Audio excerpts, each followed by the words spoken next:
biasa. Pas sampai disiksa malaikat, surat Tabarok muncul menjelma sebagai seseorang. Kalau kamu menyiksa orang ini berarti nyiksa saya. Terus kata malaikat, anti min kalamillah, ya rujuknya memang perempuan karena surah itu dari muannas karena ada taknya. Anti min kalamillah, kamu ini termasuk kalamullah. Wa ana akrahu musa'ataki, tentu aku gak berani menyiksa kamu. Ya terus berdebat kata malaikat, ini orang nggak bener, ini orang fasik, saya harus mukuli dia. Kata surat Tabarok, sak fasik-fasiknya aku ning atine. Kena nyiksa dekne nyiksa aku. Bismillahirrahmanirrahim. Niki saya baca tafsir Ibnu Katsir juz sekawan halaman 365. Ya, terus tafsir Ibnu Katsir halaman 365 juz sekawan. Qala al-Imam Ahmad haddatsana Hajjat bin Muhammad wa Ibnu Ja'far qala haddatsana Syu'bah an Qatadah an Abbas an Abi Hurairah an Rasulillah sallallahu alaihi wasallam qala dawa sapa Rasulullah sallallahu alaihi wasallam inna suratan sak temene surat fil Qur'an ing dalam Qur'an salasina kang yaiku 30 apane ayatan ayate iku syafaat. Iku syafaat, iku nyafaati apa surah fil Qur'an li sahibiha, kedue wong kang duweni surah, sing apal surah, hatta ghufira sika den sepura sapa lahu kedue sahibus surah, sapa lahu li sahibis surah. Gene iku maksude Rasulullah tabarakalladzi biyadil mulku, gene iku ayat utawi surat tabarakalladzi biyadil mulku. Rawang riwayat lahu ing hadal hadis sapa ahli sunan al-arba'ah, min hadis Syu'bah tabi. Wa qala Tirmidzi hadza haditsun hasanun. Wa qatra al-Hafidz Ibnu Asakir fi tarikhi fi tarjamati Ahmad bin Nasr bin Ziyad. Pun kula waca langsung mriki. Ani Zuhri an Anas bin Malik qala. Qala Rasulullah sallallahu alaihi wasallam inna rajulan satemene wong lanang miman saking wong kana kang ana sapa man iku blagum sedurunge sira kabeh iku mata kapundhut sapa rajul. Wale salan ora ana iku ma'hu setane rajul poseun perkara min kitabillah saking kitabillah illa tabaraka kecuali surat tabaraka. Falam mawdi'a mongko semangsane den salekna sapa rajul fi khufratihi dalam kuburane rajul ata mongko teka ing rajul sapa al malaku malaikat. Fasarat mongko maju yang frontal wong Arab nak darani saurah. Apa asuratu surah fi wajhi dalam wajah rajul. Atau fi wajhihi ing dalam wajahe al-malak. Fi wajhihi ing dalam wajahe al-malak, faqala mengko dawuh sapa malaikat al-malak laha li surati tabarok niki ngangge muannas. Innaki min kitabillah. Innaki sak temene sira min kitabillah saking kitabe Allah. Wa ana uta ingsun akrahu. Iku ora seneng ingsun Musa ataki ing ngeleki kowe. Wa inilan sak temene ingsun la amliku ora miliki ingsun laki maring sira wala lahulan ora maring hadar rajul wala li nafsi darra wala nafa.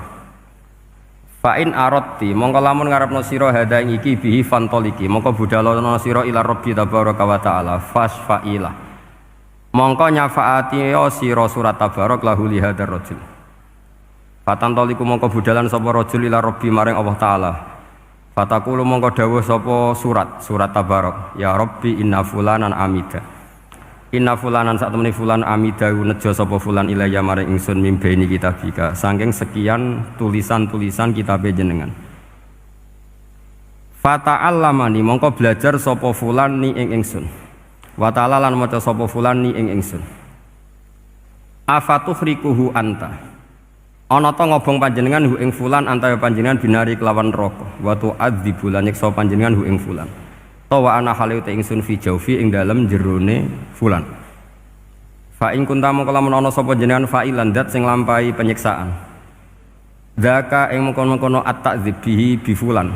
Famkhuni. Mongko kula aturi menghapus panjenengan ingsun min kitabika saking catetan kitabe panjenengan. Fayaqulu mongko dawuh sapa Allah ala araqi ghadabti atau ghadibti. Fataqulu wa haqqali an akhdiba. Wa haqqala nyotoli keding ingsun apa anak dibayan to muring-muring sapa ingsun. Fayaqulu mongko dawuh sapa Allah taala idhabi faqat wahabtuhu laka. Idhabi budala sira faqat wahabtu mongko temen-temen ngeke ingsun hu ing rajul laki maring sira Wa syafa'tuki lan ngekei syafaat ingsun ki ing sira surat fihi firrajul. Terus niki kula terangaken nggih. Tentu masyhur sekali nggih di antara yang difahami semua ulama bahwa Quran itu bisa mensyafaati nggih. Masyhur sekali bahwa Quran itu bisa apa? Mensyafaati. Bahkan syafaatnya Quran itu bedanya dengan syafaatnya Nabi adalah syafaatul Quran ini menghalau atau menghadang orang biar gak sampai kena azab. Tapi kalau syafaatnya selain Quran itu yang sudah kena azab diambil dari azab itu.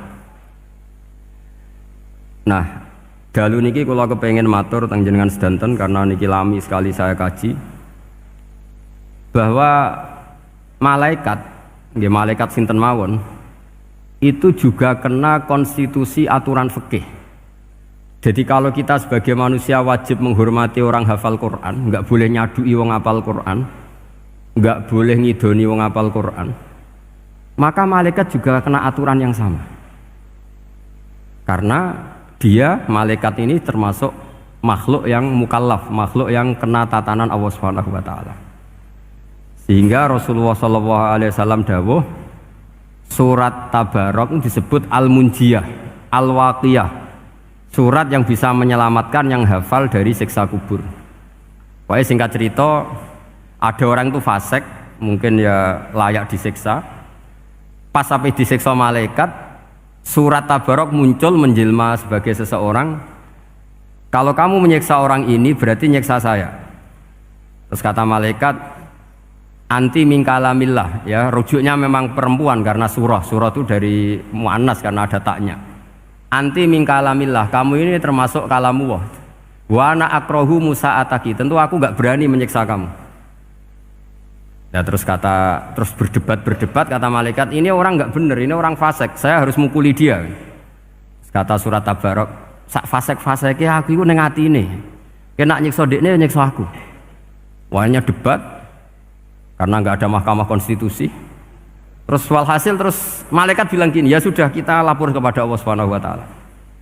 Lapor, akhirnya surat Tabarok ini cerita ke Allah, ya Allah, ini orang setiap kali datang ke saya dari sekian surat-surat yang ada di Quran, orang ini milih saya. Yang dipelajari ya saya, yang dihafalkan juga saya. Ini kata surat Tabarok kepada Allah. Jika orang ini hafal saya tidak ngefek ke dia untuk tidak disiksa, maka mendingan saya tidak termasuk kitabika, saya tidak termasuk Quran saja. Wong jadi Quran ora iso nyafaati. Terus kata Allah, lho kowe kok emosi kata Allah. Ya harus emosi dong Gusti. Masa wis dadi Quran kok gak iso nyafaati sing hafal. Terus kata Allah, wis pek aman. Makanya terus banyak orang ngapalkan surat Tabarok. Ya ini sekaligus ijazah nih. Untuk meradam kemarahan malaikat niku apal surat Tabarok. Syukur-syukur apal 114 surat. Oh niku malaikat sinten mawon pun kena. Cukup apal Tabarok. Sehingga adatnya orang-orang Jawa selain apal Yasin itu apal Tabarok. Nah, saya itu lama sekali mempelajari bab ini. Ternyata di antara pokoknya itu satu, karena malaikat itu kena aturan fikih.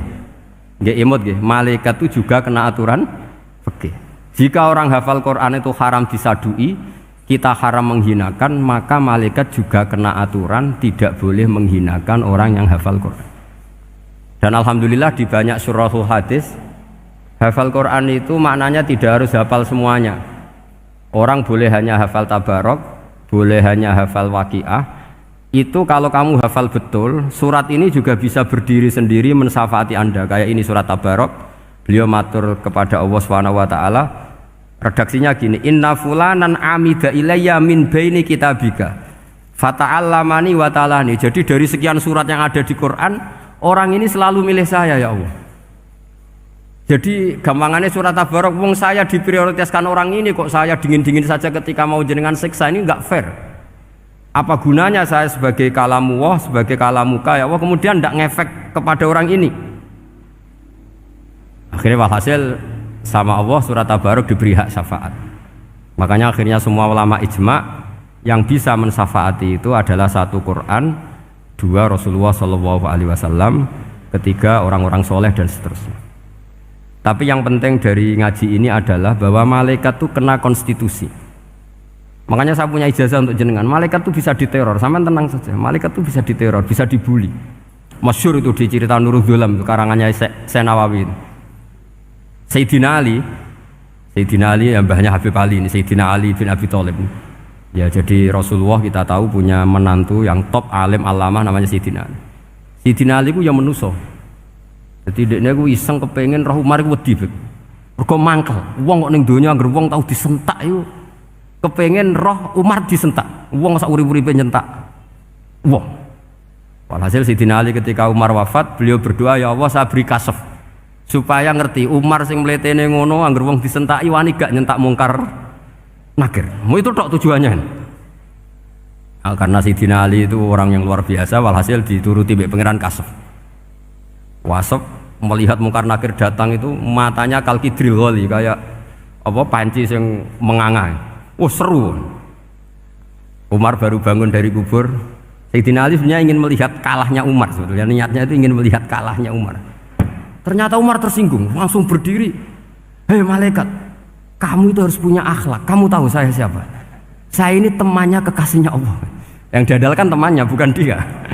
Jadi bolehlah neror malaikat itu boleh. Kamu tahu saya ini siapa? Saya ini temannya kekasihnya Tuhan, kekasihnya Allah. Ya ke sapa? Kancane Nabi Muhammad. Itu panik mungkar nakir. Panik terus matur Allah, ya Allah ini ada orang yang saya teror malah saya diteror. Siapa dia? Umar, temannya kekasihmu. Kata Allah, yo kowe iku yo sing di akhlak sithik mosok ambek kancane Nabi gitu. Semenjak itu terus sopan jawab mungkar nakir. Tapi Sayyidina Ali gagal ngelihat Umar kalah. Padahal cita-citanya kepengen Umar sekali-kali kalah. Jadi ada sekian cara untuk apa ya, kalau dibahasakan untuk meredam malaikat. Masyhur ada ulama alim alamah pekerjaannya mengajar tauhid. Ngajar tauhid lah, mungkin tauhid primbon sampai tauhid apa.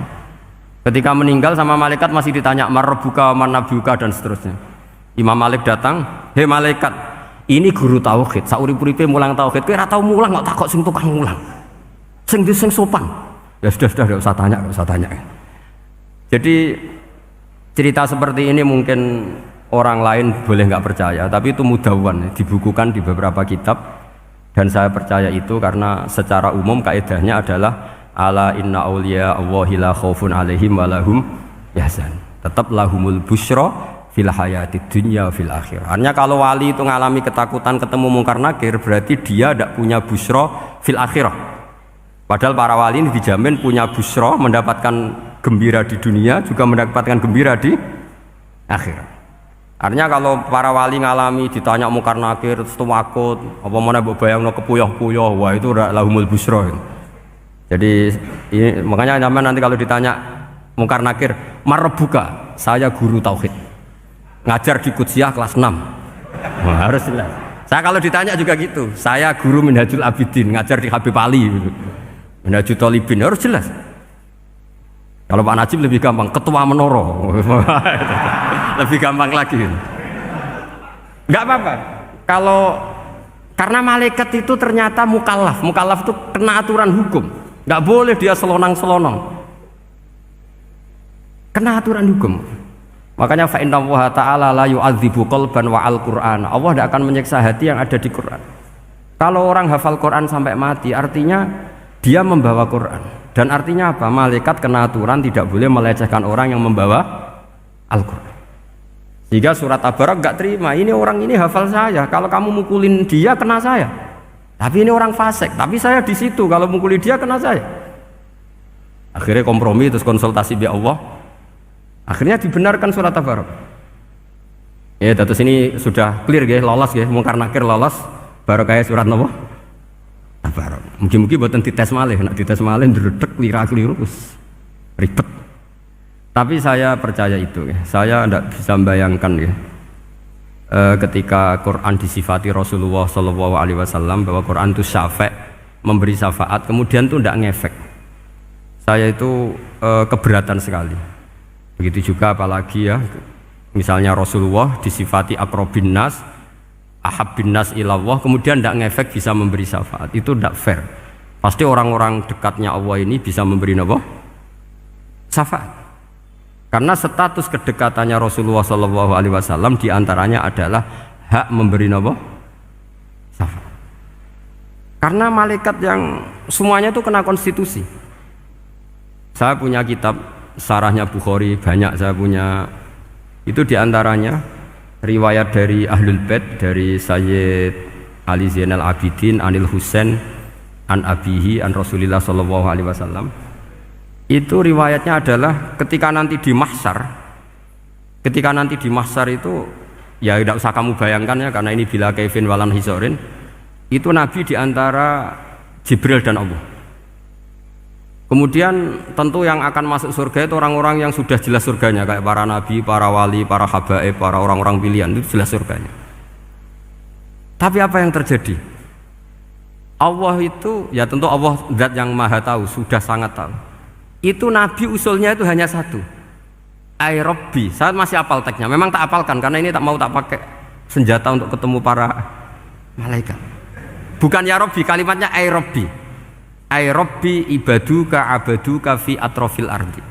Lho Gusti, yang nyembah jenengan bukan hanya orang Kudus tok, bukan orang Menara tok, bukan madrasah-madrasah elit tok, bukan sekolah-sekolah Anggulun tok. Banyak orang yang di tengah hutan juga nyembah jenengan, banyak orang yang kerja di Korea juga nyembah jenengan, banyak orang dengan segala kemiskinannya juga nyembah jenengan. Tidak hanya orang-orang mainstream ini yang nyembah jenengan. Akhirnya Allah ini terus nyari orang-orang yang nggak jelas alamatnya, nggak jelas statusnya, tapi di hatinya hanya masih nyembah Allah Subhanahu wa Ta'ala. Ini termasuk berkah dari rahmatnya Rasulullah Sallallahu Alaihi Wasallam. Jadi nanti yang jelas ya tentu akan dapat surga karena posisinya jelas. Yang nggak jelas diusulkan sama Rasulullah, Ai Rabbi ibaduka abaduka fi atrofil ardi. Itu luar biasa. Saya pernah ke Korea itu haru karena di sana ya ada yasinan, ada dibaan. Padahal kerja di negara ateis. Itu kalau mereka sholat, itu nyuri-nyuri waktu makan, sholatnya itu di kamar mandi. Ya jangan bayangkan kamar mandinya kayak di sini yang sempit juga. Kamar mandi di kota-kota itu kan mungkin lebih bagus dibanding kamar tidur jenengan.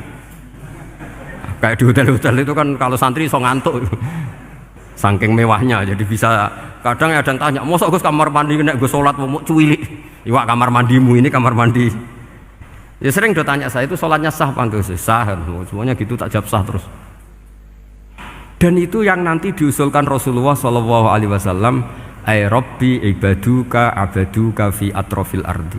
Di luar orang-orang yang mainstream itu ya Allah, banyak orang yang menyembah jenengan. Saya tuh pernah nangis ketika di Bandara Jakarta ketemu orang wireng, serai melarat, jelas melarat, wireng wis. Ini ku ketemu saya cium tangan. Gus saya ini itu habis dari Selandia Baru, kerjanya dia itu ikut mancing gitu, mancing ikan tuna di Selandia. Kalau saya di tengah laut itu sampai 2 bulan. Hiburan saya itu hanya ngaji jenengan lewat YouTube. Coba orang di tengah laut ngaji. Wah itu seneng pojok bumi. Jadi ini umat Rasulullah Shallallahu Alaihi Wasallam. Makanya kalau suwon jenengan yakin saja terhadap syafaatnya Quran.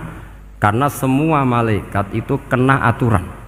Di antara aturannya adalah tidak boleh menyiksa orang yang di hatinya ada Al-Quran. Fa innallaha ta'ala la yu'adzibu qalban wa al-Qur'ana. Karena Allah tidak akan menyiksa hati yang ada di Quran, yang ada Qurannya. Sehingga memiliki jelas gini riwayat saking Ibnu Katsir. Supaya kula percaya, apalagi ini didawuhkan Rasulullah SAW bahwa surat Tabarok adalah disebut munjiyah, penyelamat, juga disebut wakiyah, penjaga. Lalu biasanya orang-orang yang nggak percaya syafaat itu pertanyaannya adalah, kan manusia itu wa alaisa lil insani ila masa'a, manusia itu hanya bisa membawa bekal apa yang pernah dilakukan. Itu dijawab oleh ulama-ulama kita ahli sunnah wal jamaah. Entah perlu ditambah anahdia apa enggak tahu saya. Saya ini kata orang banyak termasuk pengurus PBNU, tapi saya itu tetap nggak pati srek. Kalau ahli sunnah saja, tidak usah ditambahi an-nahdiyah. Karena nanti malah tidak global ini, ahli sunnah kok lokal ini jadi ribet. Ya tapi kalau kita di Indonesia ya ditambahi an-nahdiyah tidak apa-apa. Karena mau tidak mau memang Dalam hal ikramus sahabah mungkin kita dengan Wahabi itu sama-sama ikramus sahabah. Tapi dalam hal percaya wasilah kita ini ada miripnya dengan Syiah karena Syiah percaya wasilah, NU percaya wasilah. Tapi dalam bab ikramu kulli sahabah beda kita dengan Syiah. Fa innas Syiin itu ada sahabat yang dihormati, ada yang enggak. Akhirnya terus kita karena itu terus bikin ahli sunnah An-Nahdiyah karena Wahabi itu ya ahli sunnah tapi enggak percaya apa? Wasilah. Ya katanya gitu, kata para pakar-pakar. Saya sendiri hanya nirukan, saya enggak punya kepentingan untuk menganalisis itu enggak. Karena pertanyaan di kuburan itu ya gampang, nanti marobuka, manabiuka itu gampang lah. Tapi ada KNU juga, ada nanti Gus pertanyaannya, wama jamiyatuka. Waduh ribet itu, lama-lama wama hizbuka, partai kamu apa? Ribet kan kalau semua orang kreasi nambahin, malah ribet kan. Tapi lewat ngaji ini saya pastikan bahwa surat Tabarok itu luar biasa. Terus saya teruskan. Wa qad rawat Tabrani wal Hafidz Ad-Diya al-Muqaddasi min tariqi Salam bin Sa'drusih qala Rasulullah sallallahu alaihi wasallam suratun fil Qur'ani khosomat an sahibiha hatta adkhalathul jannah. Jadi ada surat di Quran yang mati-matian membela yang hafal sampai surat itu memasukkan orang itu ke surga, yaitu tabarakalladzi biyadihil mulk. Ini yang An Ibni Abbas yang qala daraba ba'du ashabin Nabi sallallahu alaihi wasallam khiba'ahu ala qabrin wa la yahsibu annahu qabrun.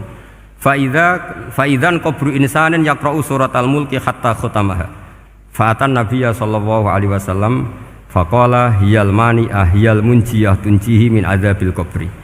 Jadi ada sahabatnya Nabi karena kemalaman dia bikin tenda di kuburan. Dia agak ngira kalau itu kuburan.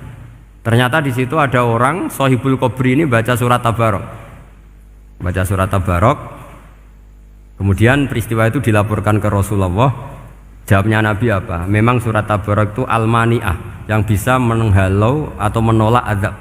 Terus hiyal munjiyah, memang surat Tabarok itu menyelamatkan tunjihi min adzabil qabri, akan menyelamatkan orang itu dari siksa kubur. Ikut ke sekolah. Wa qala Tabrani haddatsana Muhammad bin Hasan. Terus qala Rasulullah sallallahu alaihi wasallam lawadittu annaha fi qalbi kulli insani min ummati. Karena keramatnya surat Tabarok seperti itu kata Nabi lawadittu pakai lam taukid. Yakti seneng ingsun annaha di surah yaitu Tabarok fi qalbi kulli insani min ummati. Karena keramatnya surat Tabarok seperti itu saya suka kalau semua umat saya itu hafal itu. Nah, alhamdulillah barokahnya didikan para kiai, para guru. Hampir semua kita ini hafal surat Tabarok. Daripada yang kampanye harus hafal Quran semua, ya sudahlah ini al-maisur la yasqutubil ma'sur atau ma la yudraku kulluh la yudraku kulluh. Jadi saya itu punya santri orang Sulawesi. Itu dulu guru gitar. Santri di Jogja, dia dulu sekolah kesenian di Jogja terus jadi guru gitar. Saya ini kan kiai fikih. Saya mazhabnya sama dengan Pak Najib termasuk ngaramkan gitar saya ini. Mau tak haramkan kok ora gelem ngaji malah ribet, tak halal ngomong gitar kok tak halal. Semeneng ae. Saya niru Mbah Mun nek ono jawabane semeneng gak. Ya takok kadang, Gus, main gitar hukumnya piye? Kurang pegawean tak jawab. Halal tak haram, Gus? Kurang pegawean sejelas. Halal haram takok ribet. Tapi yang unik dari itu apa? Tiap tahun Beb itu datang ke saya setor surat Tabarok. Kadang ya setor 5 ayat, 20 ayat, sampai khatam. Naik pesawat dari Sulawesi. Gara-gara ngaji saya sudahlah Gus, sementing aman. Jadi aku ning donya wis main gitar saenakku, nak gak apal Tabarok bahaya gitu. Dia ngapalkan, apal betul. Sekarang kemarin setornya khatam. Ya hanya untuk ngelawan malaikat saja itu, untuk ngelawan malaikat itu. Saya kok tertarik gitu. Lah yang repot saya, Beb, saya kiainya ngajarkan itu tapi lupa ngajarkan haramnya yang gitu-gitu. Wah ya ribet ya sudahlah nanti biar diurusi Allah Subhanahu wa taala. Sudah itu sudah. Karena jadi kiai itu repot. Saya pernah Beb tanggal 1 Syawal itu punya teman zaman di Sarang. Wonge wis wireng kriting soe wis wireng kriting. Jarang ke saya tanggal 1 Syawal kecuali pas itu. Ternyata datang tuh karena teman saya, semakan senior saya, mau teko mau ngijazah saya, Gus, kowe nak dadi kiai sing hati-hati. Ojo geman dalil sing ora iso nglakoni. Ono apa? Dia itu datang ke saya berarti tanggal 2 ya, tanggal 2 sore. Dia itu pas Idul Fitri itu pidato. Man shoma Ramadan wa atba'ahu sitan min Syawal fa ka'annama shomat dahrakullah. Itu orang lugu-lugu poso. Bareng tanggal loro-loro pas wandekne rokokan. Wong lugu-lugu, wah rugi mbah aku poso jebule jenengan ra kena dinut. Jadi semuanya yang poso 6 hari itu ngikuti kiai itu. Ternyata pas disowani pas rokokan, rugi mbah aku anut jenengan. Tak nut-nut poso jebule jenengan gak poso. Aku yang meneng ngene, lha opo kowe dalil ngono barang ngono lha opo ora iso nglakoni. Makanya ini hati-hati para kiai, nek dalil sing ora iso nglakoni ora usah. Nak khutbah id ora usah cerita poso 6 hari, kok malah diciri orang. Ya cerita wae wong nak berposo dosane di sepuro insyaallah, pokoke yang gampang-gampang saja. Nak dolan ning gone wong awan-awan dosa ganggu. Nak ra dolan sombong kegelem silaturahim. Wae ngomong yang umum-umum saja. Jangan dalil poso 6 apa? Hari itu sekali ada yang nganut ternyata kamu ndak bisa, wah itu repot. Ya jadi saya berharap sekali keyakinan guru-guru kita bahwa Al-Quran mensyafaati itu kita terima. Kita terima an ilmin wa an bayinatin wa an hujatin. Kita bukan sekedar terima karena itu dawai guru enggak, tapi satu bayinah. Yaitu logikanya adalah malaikat itu mukallaf. Mukallaf itu kena aturan hukum. Jika manusia kena aturan hukum harus menghormati orang hafal Quran, maka malaikat juga kena aturan yang sama, yaitu harus menghormati yang hafal Quran. Jadi boleh kamu nanti ketemu malaikat mungkar nakir, sertifikat Iqra khatam, qiraati khatam. Syahadah saya hafid terbaik. Ya supaya dia enggak sembarangan nyiksa kita. Wah aku yakin mesti gak wani, yakin. Jajal sebenarnya. Tapi sampean matur, ojo tes tapi. Karena sekali dites bulet tuh. Ya jadi ini jelas ya dawuh Nabi ketika cerita keramatnya surat Tabarok, dawuh Nabi lawaditu annaha fi qalbi kulli insani min ummati.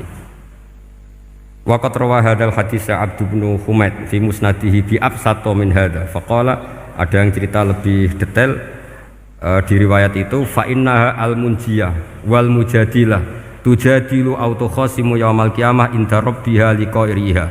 Nah ini lebih gampang lagi. Surat Tabarok itu mati-matian bela yang baca. Semoga riwayat ini yang benar, bukan li hafidhiha tapi liqairiha. Sama milih riwayat yang hafal apa yang baca? Baca apa hafal? Baca apa hafal? Korupsi kabeh guys. Jadi ada riwayat itu tujadilu autu khosimu yaumal qiyamah inda rabbiha liqari'iha. Bagi yang baca, tidak harus hafal. Wa tatlubulahu ayun jiyahu min adzabin nar wa yunjiya biha utawayan sahibaha min adzabil qabri. Jadi surat ini akan mati-matian bela yang membaca. Tadi kan riwayatnya hafal, jadi saya terjemah hafal terus. Akhir-akhir kok ada diskon cukup baca ya, ini tak ganti karena ini demi jenengan tak cari riwayat paling gampang. Sebetulnya ini enggak etis, kayak ilmu pesanan. Ya, tapi ya sudah, memang ada riwayat apa? Liqariha. Akhirnya Nabi ya lagi-lagi menutup dawe lawaditu annaha fi qalbi kulli insani min ummati. Saya suka lawaditu itu pakai lam li taukid itu. Lawaditu annaha fi qalbi kulli insani min ummati. Tapi saya suka sekali kalau itu ada di hati semua umatku. Artinya gini, dari sekian riwayat sebetulnya itu kuat riwayat yang hafal, karena Nabi selalu menutup dengan ngendikan saya suka kalau itu ada di hati, selalu ada di hati. Itu artinya hafal apa baca? Lo menengah sampai pucat kandani kok angel teman. Hafal apa baca? Lawaditu annaha fi qalbi kulli insani min ummati. Itu hafal apa baca? Hafal. Ya berarti hafal. Ini yang hafal Tabarok berapa? Semua ya? Hafal semua? Aman berarti, no? Jadi kulo niku gak ada kitab banyak tentang usul fikih. Sebetulnya kepentingan saya itu bukan masalah usul fikihnya, Tapi kepentingan bahwa konstitusi ilmu, saya ulang lagi konstitusi ilmu yang difahami ulama ummati Rasulullah sallallahu alaihi wasallam itu ternyata fa innahu ta'ala bahabihim al malaikah. Allah itu bangga sekali dengan para malaikat. Makanya kamu harus ngaji usul fikih, ngaji apa saja. Karena malaikat itu tidak bisa mikir kayak jenengan, yang bisa mikir itu jenengan. Sehingga ketika presentasi cara bahasa sekarang, termasuk keramatnya Imam Amudi, itu ada cerita ini ada di Nailul Ma'mul kalangannya Syekh Mahfud At-Turmusi. Imam Amudi itu ulama top, tapi dia ngajarnya itu matematika. Jadi ulama nggak ngajar tauhid, nggak ngajar tarikh, nggak ngajar pesolatan, tapi ngajar matematika. Akhirnya, tapi di hatinya ini, makanya ulama itu punya bisirri asrorihim al-fatihah itu ya di sini. Di hatinya itu menurut dia ilmu paling efektif untuk menjelaskan logika tauhid itu ya matematika. Singkat cerita, ketika ketemu para malaikat, ngendikannya Allah, ya Amudi, kenapa kamu sering belajar matematika? Li tauhidika ya Rabbi, supaya saya mentauhidkan engkau. Ajari para malaikat. Jadi malaikat dipanggil semua sama Allah. Hei waya malaikat, hei para malaikatku, dengarkan kajian Imam Amudi. Dengarin semua. Dia nerangkan di bor hanya sedikit. Nisbatus naini wa arba'atin wa khamsin sampai terus ilal wahid, semuanya nisbatul far'i ilal asli. Wes aku gawe angka cek 1 juta cek 1 miliar, tetep awalnya ku siji. Mbok donya jumlahe cek alam galaksi cek planet wes santek, tetep asal usule siji. Kabeh ku pengembangan nisbatul far'i ilal asli. Liyane zat sing wahid iku kabeh far'un, cabang mintil kal wahdah. Malaikat manduk-manduk kabeh ya, kabeh ku kok Allah. Jadi angka sebanyak apapun itu ya nisbatul far'i ilal asli. Jadi 2 ya enggak asli, yang asli 1. 5 ya sama, 1 miliar ya sama, 1 triliun semua. Berapapun jumlahnya bilangan, semuanya adalah far'un minal wahid. Terus kata Allah, "Oh iki lho ulama aku pinter tenan nerangno tauhid."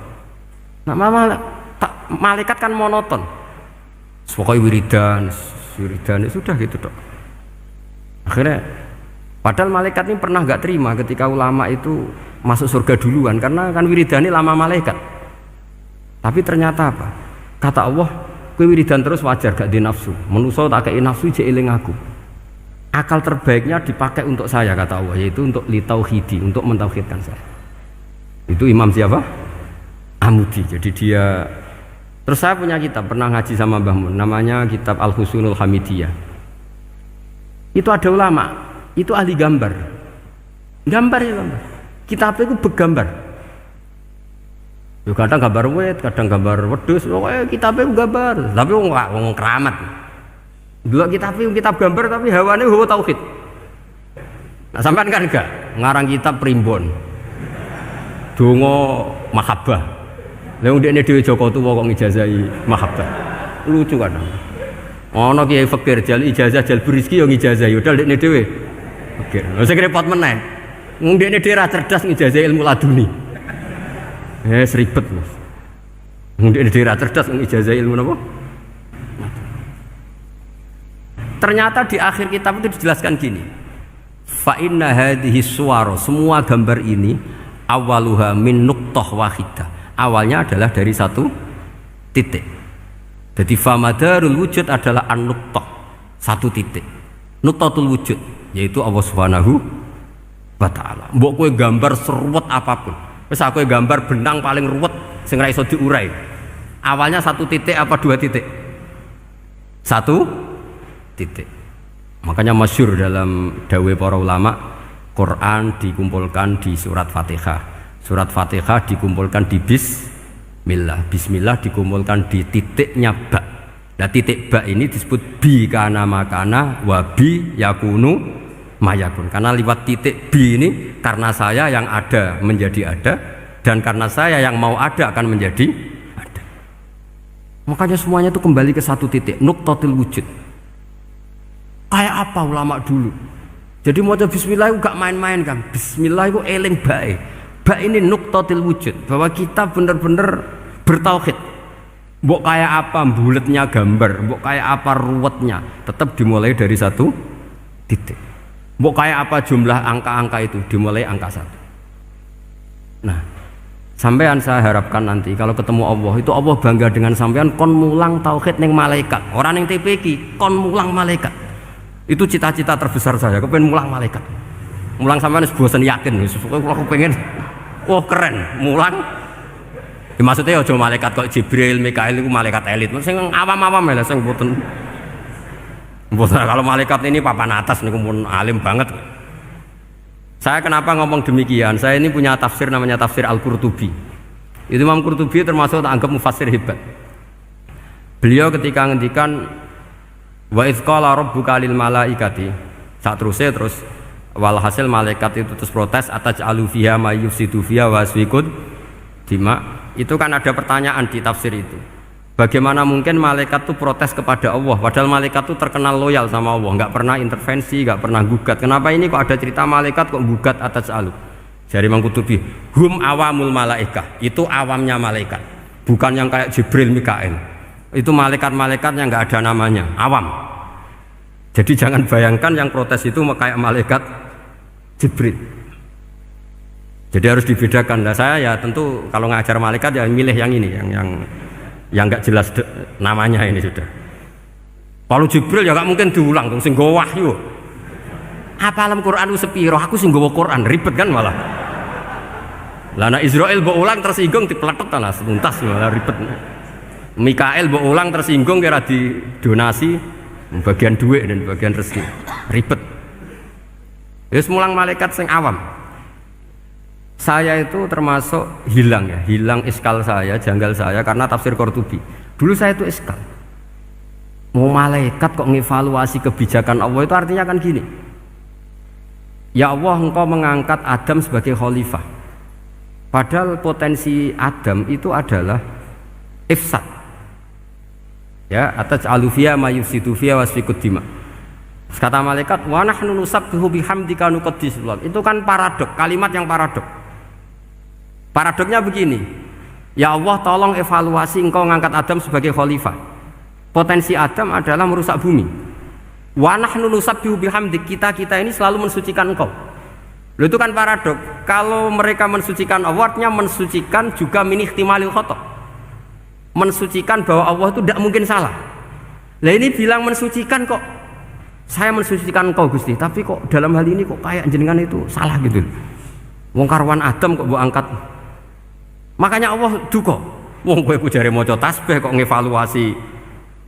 Ya kan maknanya mentasbihkan Allah apa? Mensucikan dari semua kesalahan, kekurangan. Nah, ini bilang baca tasbih kok nganggep Allah itu perlu dievaluasi kebijakannya. Tolong pikir ulang Gusti. Mungkin jenengan kurang detail kan kayak gitu. Akhirnya Allah tersinggung. Masyhur itu di tafsir-tafsir. Meskipun tafsir itu sebagian Israiliyat, yang keterusan itu rodok Israiliyat, tapi cara kula rodok setuju Israiliyat sing rodok-rodok gitu. Itu kan masyhur itu akhirnya. Lah apa alasannya Adam kok salah? Bani Adam tentu akhirnya Adam ini kemudian terganti ke Bani Adam. Dan itu jadi perdebatan ahli tafsir. Apakah domir itu harus kembali ke asal? Apa boleh ke pengembangannya? Misalnya Adam itu kan di situ disebut ataj'alu fiha may yufsidu fiha wa yasfikud dima. Padahal Adam yang nabi ini enggak pernah yusfikud dima. Enggak pernah yufsid fil ardi, juga enggak pernah wa yasfikud dima.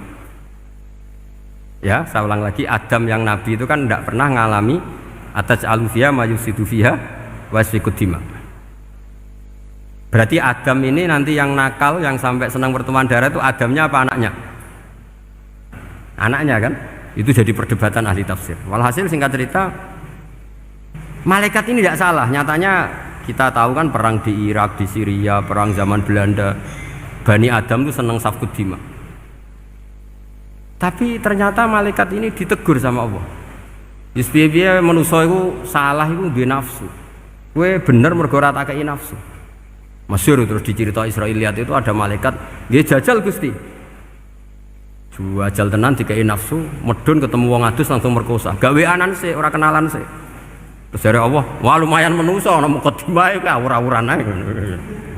Walhasil terus malaikat ape terbang enggak bisa Ini kata cerita Israiliyat, kamu harus menentang cerita ini. Tapi saya setuju.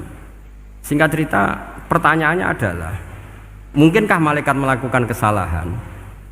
Padahal termasuk salah adalah protes kepada Allah Subhanahu wa ta'ala. Itu dijawab oleh Imam Qurtubi, hum awamul malaikah. Itu awamul malaikat. Jadi kita harus membedakan malaikat yang papan atas, yang ashos. Kalau dalam tafsir modern disebut malaikat sing ashos, kayak Jibril, Mikail. Ada malaikat awam. Nah, yang awam ini ya biasa, yang bilang qalu ataj'alu fiha ma yufsidu fiha wa yasfikut dima wa nahnu nusabbihu bihamdika nuqaddisu lak. Itu kan paradok. Paradoknya, ya Allah, engkau mengangkat Adam jadi khalifah itu kayaknya salah. Harusnya kan ngangkat kita, karena kita ini yang selalu mensucikan engkau. Loh, mensucikan Allah, kok nganggep Allah mungkin salah dalam bikin keputusan. Makanya hati-hati kalau baca tasbih. Kalau baca tasbih, kalau Allah Maha Suci, ya sudah suci dari segala kesalahan, kekurangan. Sehingga wiridannya Rasulullah yang diajarkan kita, subhanallah bihamdi adada khalqi wa ridha nafsi wa zinata arsy midada kalimati. Jangan subhanallah pakai versi kamu. Allah Maha Suci. Ternyata kamu punya khayalan tentang Allah. Nah, kalau khayalan kamu salah, berarti mendudukkan Allah tidak sesuai sifatnya Allah. Makanya ahli tauhid terus punya satu pakem ilmu yang namanya ma khatara bi balika fa wa bi khilafi dzalik. Apa yang ada di hatimu bahwa Allah seperti ini, hakikatnya Allah tidak akan seperti itu, karena Allah mukhalafatul lil hawadits. Karena ini masalah-masalah sensitif. Dan itu yang salah, saya ulang lagi, awamul malaikah. Kata Imam Qurtubi siapa? Awamul malaikah. Ya, saya teruskan. Jadi kula suwun seperti keinginannya Rasulullah sallallahu alaihi wasallam. Terus niki terakhir, anna Rasulullah sallallahu alaihi wasallam kana la yanamu hatta yaqra alif lam mim tanzil wa tabarakalladzi biyadil mulku wa qala las antawuf yufaddilani kulla suratin fil Qur'an bisab'ina hasanatan. Jadi di antara kelebihannya surat Tabarok adalah mengungguli umumnya surat dengan kelas 70 kali derajat. Jadi keunggulannya surat Tabarok itu bisab'ina darajah di bawah surat-surat yang lain. Sudah, ini surat Tabarok agak panjang. Tapi alhamdulillah dari semua itu surat Tabarok itu kalah mbek qul huwallahu ahad. Jadi ini nikmat terbesar kita. Karena enggak perlu Tabarok, saiki porsi ini diturunkan jadi apa? Qul. Makanya banyak tarawih main apa? Qul. Itu bukan cari cepet, itu dalile musalsal ila Rasulillah sallallahu alaihi wasallam. Jadi ada sahabat itu kalau ngimami main kulhu. Di Indonesia masih mendingan kulhunya rakaat kedua ya. Itu enggak, sahabat ini rakaat pertama ya kulhu, kedua ya kulhu. Masih mendingan di Indonesia dipakai selingan rakaat kedua. Singkat cerita, sahabat yang makmum ini lama-lama mangkel, matur, ya Rasulullah, ini orang yang kau pasrai jadi imam itu sering main kulhu. Akhirnya Nabi memanggil, ya fulan, kenapa kamu suka baca kulhu? Li'annaha sifatur rahman, karena dalam surat kulhu itu semuanya menerangkan sifatnya Allah Ta'ala. Maka saya suka itu. Nabi saat itu juga dapat wahyu, ya Muhammad, kasih tahu orang itu, inni uhibbu, saya suka dia karena dia suka kulhu. Wah, itu aja hafalkan itu. Jadi itu riwayat yang lebih menggembirakan itu. Jadi tidak usah Tabarok, cukup apa? Kulhu. Dan itu lebih mutawatir. Makanya dalam legenda dunia kiai itu kan ini ada cucunya Sayyidina Ali. Tuh, siapa yang bisa khatam Quran sekian menit, yang menang Sayyidina Ali ya, karena baca kulhu sampai 3 kali, yang dianggap takdilul Quran, sudah sama dengan baca Quran. Jadi ini ijazah terakhir, ini jadi porsinya tambah turun. Saya itu suka, saya itu punya banyak penggemar lah di Jogja, di Jakarta. Memang agama ini harus mudah. Saya itu kalau baca kulhu itu sampai nangis. Nangis saya bukan karena faham atau haru, itu enggak. Sebaik itu Allah, masa gara-gara hafal kulhu, main kulhu dicintainya? Ya karena memang Allah itu benar-benar zat yang baik. Makanya saya punya teman itu kurang ajarnya, masya Allah. Kalau tes ditanya rukun Islam berapa, nawakidul wudhu berapa, muftitatus sholat berapa, semuanya dijawab la ilaha illallah. Terakhir ditulis kafir Pak sama anak nyalahno iki. Nyalahno la ilaha illallah kafir apa ndak? Gurune bingung kan akhir. Di ek iku la ilaha illallah kok di ek. Akhirnya bocah diceluk, "Cung maksudem piye?" "Mun sampean wani ngeek Pak, kafir Pak." Akhirnya sunggahno ribet-ribet. Pertanyaan apa saja? Ma mubtilatus sholat la ilaha illallah. Nah gitu wudu ya. Tapi jangan tiru loh. Lah gurune apa ngeek kawani kafir. Siapa yang berani ngeek la ilaha illallah? Ya ana meneh sing mboweli. Angin belinge ku disurati wong tuane. Kula nu mondok sarang era era kuno dadi ijek lugu wong. Surati wong tuane, kowe gak susah, wong tuamu disurati. Tenang ya Gus, bapakku buta huruf. Jadi wis disurati, gak ngefek wong bapaknya buta huruf. Nah, di Islam, saya ulang lagi di Islam. Dengan tanda kutip kesalahan-kesalahan kecil gini ku zaman Nabi, sahabatnya Nabi, iku kabeh ku dadi berkah. Makanya enggak ada ilmu sebarokah kayak zaman Nabi. Wong goblok wae dadi berkah. Sampai Nabi ngendikan aksaru ahlil jannah al-bulu, akeh-akeh penduduk swarga iku wong goblok.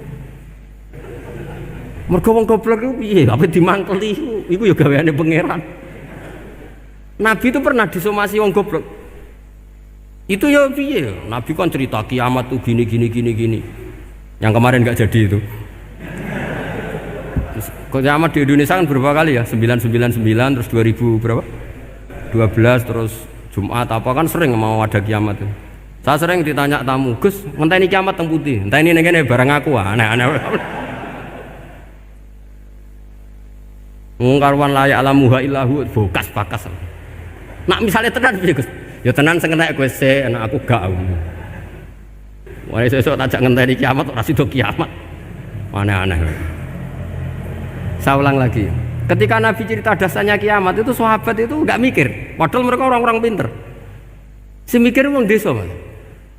Ya Rasulullah mata sa'ah, engkau itu cerita kiamat terus tapi nggak jelas tanggalnya. Lalu itu kapan? Wah kaget sahabat, oh, pinter juga. Kalau cerita itu ada tanggalnya dong. Ini kan cerita terus tapi nggak jelas tanggalnya. Apa diamuk wong desa? Ora diamuk mangkelno. Nabi meneruskan tentang ahwalil kiamah, masih nerangkan ahwalil kiamah. Dibaleni lagi. Ya Rasulullah mata sa'ah. Lalu kiamat itu kapan? Ini kalau ijazai, jadi bodoh tapi untuk ridhanya Allah Ta'ala pun. Kalau lah kadang jadi pinter gue nyesal. Ribet. Dikongkonan dikongkon Pak Najib barang ini akhirnya gara-gara pinter. Padahal kok ya wong bodoh lah mlebu swarga, ribet kan? Direwangi dadi wong alim, sebelum kok wong bodohne ya melok mlebu swarga. Wong gelombang kedua itu pengumumannya siapa pencinta Nabi, pencinta wong alim masuk swarga. Yang pertama seleksinya agak ketat. Yang kedua itu ya muhibbin mun cukup mun. Jadi sebenarnya swarga ya ketemu wong ra jelas-jelas nih.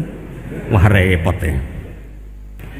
Akhirnya ketika Nabi gak jawab, sahabat itu banyak yang analisis kariha maqala, lam yasma, ada yang bilang lam yasma. Memang Nabi tidak dengar. Ada yang analisis sami'a wa kariha maqala. Sebenarnya Nabi itu dengar tapi gak suka karena pas khutbah di-cut, diinterupsi. Karena diulang-ulang lagi akhirnya akhirnya Arabi tadi mengulang-ulang lagi. Akhirnya Nabi jawab. Karena Nabi itu orang yang sangat pintar, jawabnya ma'atatalaha. Kamu kok berani tanya kiamat kapan, persiapan kamu apa? Fawawahi ma'atatulaha kabira sholatin wala siyamin wala kada wa kada walakin uhibbuka. Cek menang ya, cek pede. Apa Nabi tanya persiapan saya? Oh, kalau sholat saya biasa kok bangga. Wes wong desa biasa kok. Fawawahi ma'atatulaha kabira sholatin, saya sholatnya biasa, puasa biasa. Maksudnya sing wajib-wajib tok lah, ndak aneh-aneh. Tapi walakin uhibbuka, tapi saya ini mencintai engkau. Apa jawabannya Nabi? Almar'u ma'aman ahabba. Dan itu melegenda seluruh dunia, baru kayak Bedui. Jadi semua orang yang hafal hadis almar'u ma'aman ahabba atau anta ma'aman ahbabta itu barokatu hadal badui, karena berkahnya orang Bedui. Dan hadis itu mutawatir karena dikatakan Nabi ketika khutbah, orangnya banyak yang hadir banyak.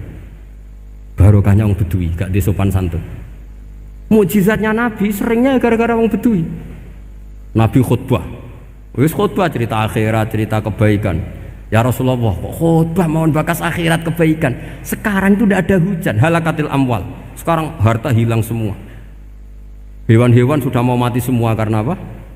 Kekeringan. Mohon jenengan rasa bakas niku, pun jaluk udan mawon. Nabi langsung Allahumma wah langsung udan tuwres. Nak jari ulama lah, Nabi berodok gelos putih udan seminggu nganti akhirnya sapi ini aku gak mati krono kehausan tapi kelentir. Parani nih Nabi, ini ora ngerasa salah paren ya Rasulullah. Wong kula njuk donga udan ben ra mati, saiki mati tenggelam. Mun lereni santai weh. Dan saya minta doa hujan supaya hewan-hewan itu bisa minum dan seger. Dan ini malah do kelentir. Akhirnya Nabi itu nuruti meneh. Allahumma hawalena wala alina Allahumma alal akam wa dzirab terus. Di wong desa. Betapa barokahnya wong desa iki orang tahu. Betapa Rasulullah itu sekali ngendikan alam itu harus tunduk. Jadi min mu'jizati Rasulullah sallallahu alaihi wasallam itu sekali ngendikan alam itu harus ngikuti. Jadi Nabi misalnya ngendikan hujan, itu panitia hujan, malaikat hujan harus nuruti. Nabi ngendikan berhenti juga harus berhenti. Maka suci, ternyata kamu punya khayalan tentang Allah. Nah, kalau khayalan kamu salah, berarti mendudukkan Allah tidak sesuai sifatnya Allah. Makanya ahli tauhid terus punya satu pakem ilmu yang namanya ma khatara bibalika fawau bi khilafi dzalik. Apa yang ada di hatimu bahwa Allah seperti ini, hakikatnya Allah tidak akan seperti itu karena Allah mukhalafatul bil hawadits. Karena ini masalah-masalah sensitif. Nah, dan itu yang salah, saya ulang lagi, awamul malaikah. Kata Imam Qurtubi siapa? Awamul malaikah. Ya saya teruskan. Jadi kula suwun seperti keinginannya Rasulullah sallallahu alaihi wasallam. Terus niki terakhir anna Rasulullah sallallahu alaihi wasallam kana la yanamu hatta yaqra alif lam mim tanzil wa tabarakalladzi biyadil mulku wa qala las antawuf yufaddilani kulla suratin fil Qur'an bisab'ina hasanatan. Jadi di antara kelebihannya surat Tabarok adalah mengungguli umumnya surat dengan kelas 70 kali derajat. Jadi keunggulannya surat Tabarok itu bisab'ina darajah di bawah surat-surat yang lain. Sudah, ini surat Tabarok agak panjang. Tapi alhamdulillah dari semua itu surat Tabarok itu kalah mbek Qul huwallahu ahad. Jadi ini nikmat terbesar kita. Karena nggak perlu Tabarok, saiki porsi ini diturunkan jadi apa? Qul. Makanya banyak tarawih main apa? Qul. Itu bukan cari cepet, itu dalile musalsal ila Rasulillah sallallahu alaihi wasallam. Jadi ada sahabat itu kalau ngimami main kulhu. Di Indonesia masih mendingan kulhunya rakaat kedua ya. Itu enggak sahabat ini rakaat pertama ya kulhu, kedua ya kulhu. Masih mendingan di Indonesia dipakai selingan rakaat kedua. Singkat cerita sahabat yang makmum ini lama-lama mangkel, matur ya Rasulullah, ini orang yang kau pasrai jadi imam itu sering main kulhu. Akhirnya Nabi memanggil, ya fulan, kenapa kamu suka baca kulhu? Li'annaha sifatur rahman, karena dalam surat kulhu itu semuanya menerangkan sifatnya Allah Ta'ala. Maka saya suka itu. Nabi saat itu juga dapat wahyu, ya Muhammad, kasih tahu orang itu, inni uhibbu, saya suka dia karena dia suka kulhu. Wah, itu aja hafalkan itu. Jadi itu riwayat yang lebih menggembirakan itu. Jadi tidak usah Tabarok, cukup apa?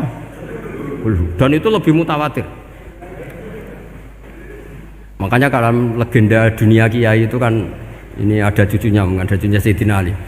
Tuh, siapa yang bisa khatam Quran sekian menit? Yang menang Sayyidina Ali ya, karena baca kulhu sampai 3 kali. Yang dianggap takdilul Quran, sudah sama dengan baca Quran. Jadi ini ijazah terakhir, ini jadi porsinya tambah turun. Saya itu suka. Saya itu punya banyak penggemar lah di Jogja, di Jakarta. Memang agama ini harus mudah. Saya itu kalau baca kulhu itu sampai nangis. Nangis saya bukan karena faham atau haru, itu enggak. Sebaik itu Allah, masa gara-gara hafal kulhu, main kulhu dicintainya? Ya karena memang Allah benar-benar zat yang baik. Makanya saya punya teman itu kurang ajarnya, masya Allah. Kalau tes ditanya rukun Islam berapa, nawaqidul wudu berapa, muftitatu sholat berapa, semuanya dijawab la ilaha illallah. Terakhir ditulis kafir Pak sama nyalano iki. Nyalano la ilaha illallah kafir apa ndak? Gurune bingung kan akhir. Di ek iku la ilaha illallah kok di ek. Akhirnya bocah diceluk, "Cung maksudem piye? Mun sampean wani ngeek Pak, kafir Pak." Akhirnya sugahno ribet-ribet. Pertanyaan apa tuh? Ma mubtilatu sholat la ilaha illallah. Nah gitu wudu ya. Tapi jangan tiru lho. Lah gurune apa ngeek gak wani, kafir. Siapa yang berani ngeek la ilaha illallah? Ya ana menes sing buweling. Angin belinge itu disurati wong tuane. Kalau nu mondok sarang era kuno, jadi ijek lugu wong. Surati wong tuane, kowe gak susah, wong tuamu disurati. Tenang ya Gus, bapakku buta huruf. Jadi Gus disurati, gak ngefek wong bapaknya buta huruf. Nah, di Islam, saya ulang lagi di Islam. Dengan tanda kutip kesalahan-kesalahan kecil gini ku zaman Nabi. Sahabatnya Nabi, iku kabeh iku dadi berkah. Makanya enggak ada ilmu sebarokah kayak zaman Nabi. Wong goblok wae dadi berkah. Sampai Nabi ngendikan aksaru ahlil jannah al-bulu, akeh-akeh penduduk swarga iku wong goblok. Mergo wong goblok iku piye? Apa dimangkeli iku ya gaweane pangeran. Nabi itu pernah disomasi wong goblok. Itu ya piye? Nabi kan cerita kiamat tuh gini. Yang kemarin nggak jadi itu. Terus kiamat di Indonesia kan berapa kali ya? 999 terus 2000 berapa? 12 terus Jumat apa kan sering mau ada kiamat itu. Saya sering ditanya tamu, Gus, ngenteni kiamat teng putih. Enteni ning kene barang aku aneh-aneh. Mungkarwan layak alamuha illahu bokas bakas. Nak misalnya tenan piye Gus? Ya tenan sing kena kowe sik, anak aku gak. Wah sesuk tajak ngenteni kiamat ora sida kiamat. Aneh-aneh. Saya ulang lagi. Ketika Nabi cerita dasarnya kiamat itu sahabat itu enggak mikir. Padahal mereka orang-orang pinter. Si mikir wong desa, Mas. Ya Rasulullah mata sa'ah. Engkau itu cerita kiamat terus tapi enggak jelas tanggalnya. Lalu itu kapan? Wah, kaget sahabat. Oh, pinter juga. Kalau cerita itu ada tanggalnya dong. Ini kan cerita terus tapi enggak jelas tanggalnya. Apa diamuk wong desa? Ora diamuk mangkelno. Nabi meneruskan tentang ahwalil kiamah, masih nerangkan ahwalil kiamah. Dibaleni lagi. Ya Rasulullah mata sa'ah. Lalu kiamat itu kapan? Ini kalau ijazai, jadi bodoh tapi untuk ridhanya Allah Ta'ala. Pun, kalau lah kadang jadi pinter gue nyesal. Ribet. Dikongkon Pak Najib barang ini akhirnya. Gara-gara pinter. Padahal kok ya wong bodoh lah mlebu swarga, ribet kan? Direwangi dadi wong alim, sebelum kok wong bodohne ya melok mlebu swarga. Wong gelombang kedua itu pengumumannya siapa pencinta Nabi, pencinta wong alim masuk swarga. Yang pertama seleksinya agak ketat. Yang kedua itu ya muhibbin mun cukup mun. Jadi sebenarnya swarga ya ketemu wong ora jelas-jelas nih. Wah repot ya. Akhirnya ketika Nabi gak jawab, sahabat itu banyak yang analisis kariha maqala, lam yasma, ada yang bilang lam yasma, memang Nabi tidak dengar. Ada yang analisis sami'a wa kariha maqala, sebenarnya Nabi itu dengar tapi gak suka karena pas khutbah di-cut, diinterupsi. Karena diulang-ulang lagi akhirnya akhirnya Arabi tadi mengulang-ulang lagi, akhirnya Nabi jawab. Karena Nabi itu orang yang sangat pintar, jawabnya ma'atatalaha, kamu kok berani tanya kiamat kapan, persiapan kamu apa? Fawawahi ma'atatulaha kabiro sholatin wala siyamin wala kada wa kada walakin uhibbuka. Ya menang ya pede. Apa Nabi tanya persiapan saya? Oh kalau sholat saya biasa kok bangga. Wes wong desa biasa kok. Fawawahi ma'atatulaha kabiro sholatin, saya sholatnya biasa, puasa biasa. Maksudnya sing wajib-wajib tok lah, ndak aneh-aneh. Tapi walakin uhibbuka, tapi saya ini mencintai engkau. Apa jawabannya Nabi? Almar'u ma'aman ahabba. Dan itu melegenda seluruh dunia, baru kayak Bedui. Jadi semua orang yang hafal hadis almar'u ma'aman ahabba atau anta ma'aman ahbabta itu barokatu hadal badui, karena berkahnya orang Bedui. Dan hadis itu mutawatir karena dikatakan Nabi ketika khutbah, orangnya banyak yang hadir banyak. Barokahnya orang Bedui, gak disopan santun. Mukjizatnya Nabi seringnya gara-gara orang Bedui. Nabi khutbah, Wis khutbah cerita akhirat, cerita kebaikan. Ya Rasulullah, kok khutbah mohon bakas akhirat kebaikan. Sekarang itu tidak ada hujan, halakatil amwal. Sekarang harta hilang semua. Hewan-hewan sudah mau mati semua karena apa? Kekeringan. Mohon jenengan rasa bakas niku, pun jaluk udan mawon. Nabi langsung Allahumma wah langsung udan tuwres. Nak jari ulama lah, mbok Nabi berodok gelos putih udan seminggu nganti akhirnya sapi ini gak mati krono kehausan tapi kelentir. Parani nek Nabi, lho ora ngrasa salah paren ya Rasulullah. Wong kula njuk donga udan ben ra mati, saiki mati tenggelam. Mun lereni santai wae. Dan saya minta doa hujan supaya hewan-hewan itu bisa minum dan seger. Dan ini malah do kelentir. Akhirnya Nabi itu nuruti meneh. Allahumma hawalena wala alina Allahumma alal akam wa dzirab terus. Di wong desa. Betapa barokahnya wong desa iki orang tahu.